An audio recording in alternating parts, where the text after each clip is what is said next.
Hey guys, welcome to part 2 of our Love Your Enemies study. So last week we tackled 4 questions about this little section of the Sermon on the Mount. And so now we're going to get to the other 4 questions for this week. And so the first one we have is, how do I offer the other cheek? Jesus says, when someone slaps you on one cheek, go ahead and give them the other. So what is Jesus talking about, and how are we going to even do that?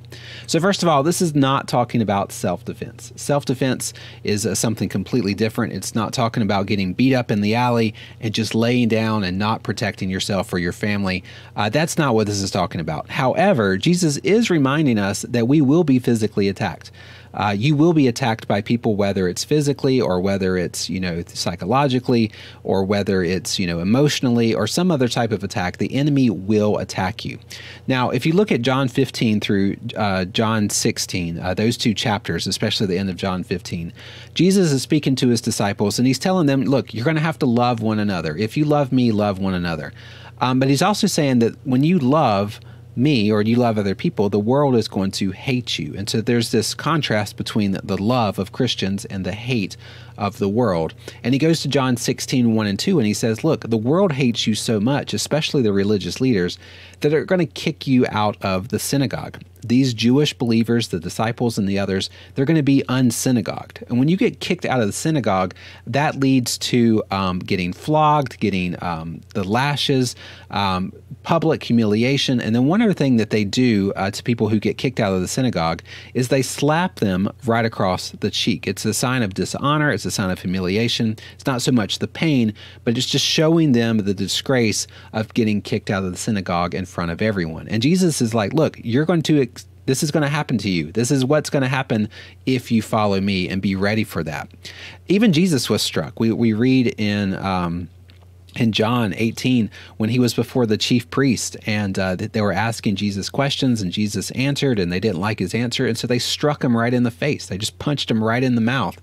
And Jesus didn't literally give him the other cheek, but he essentially said, why did you hit me like that? And, he was standing up for himself, his testimony. He was not backing down. He was struck.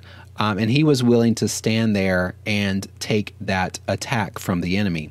Jesus is really telling us not to retaliate when the enemy attacks. Don't escalate the tension. That's not what true love is going to do.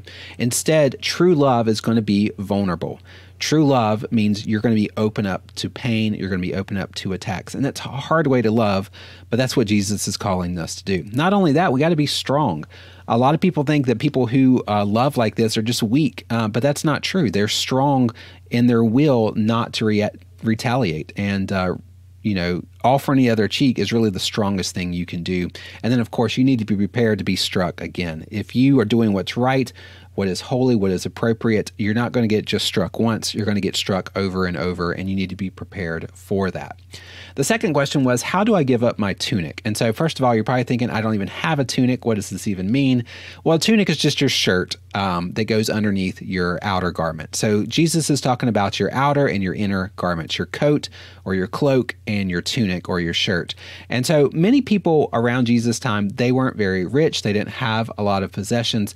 Many of them only had one coat. It was a lifesaver to them. It kept them warm and protected them against the elements. It kept them warm at night. Even in Exodus 22, we read about a commandment. If you borrow someone's cloak, you have to give it back to them before sunset. It's a very important item to have. Now, a lot of the unbelievers would actually take the believers' coats during this time, kind of a way to humiliate them and also inflict pain on them, because coats are so important.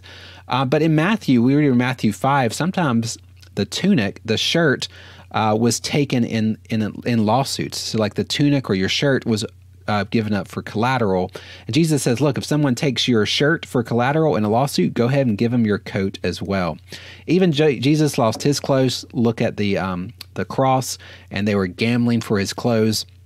And he was even, naked on the cross. He was dishonored. He was, a victim of this attack as well. The loss of material possession should always be secondary. That should not be important to us. We should value the people over our material goods. Now, how do I give to everyone who asks? So this is not about our enemies attacking us. It's about someone who can never pay you back asking for you to meet their need. And so someone who can't pay you back, are you going to give to them? Now, this really checks our level of prejudice. Do we only give to the people like us, or do we give to everyone like the Lord commands? And we should value people over our material possessions. This is not talking about people trying to scam us or cheat us. These are people who would have legitimate needs, and are we going to value them over our material possessions? It's not always about money. Sometimes it's time. And even Jesus gave freely. So Jesus always gave freely of his time and his talents, and whatever money he did have, he was giving that as well. So finally, why does Jesus tell us to love like this? Well, he gave us 4 commands back in verse 28. To love our enemies, do good to those who hate us, bless those who curse us, and pray for those who revile against us. And this is gospel love. And if you do this, Jesus says your reward will be great, and you will be sons of the Most High. If you love like this, it will be indication that you are a true follower of Christ. And not only that, it's going to be both beneficial to you and your enemy, because the enemy is going to see the love of Christ through you. The world's going to see the light that you're shining. But at the same time, you are going to benefit, because every time you love someone who is unlovable, that's going to remind you of the love that Christ showed you when he died for you. You were enemies with God, and God still loved you with this type of gospel love. Guys, that's all I got for this lesson. Hope that you enjoyed it, and I will see you again for next week as we continue our study in the book of Luke.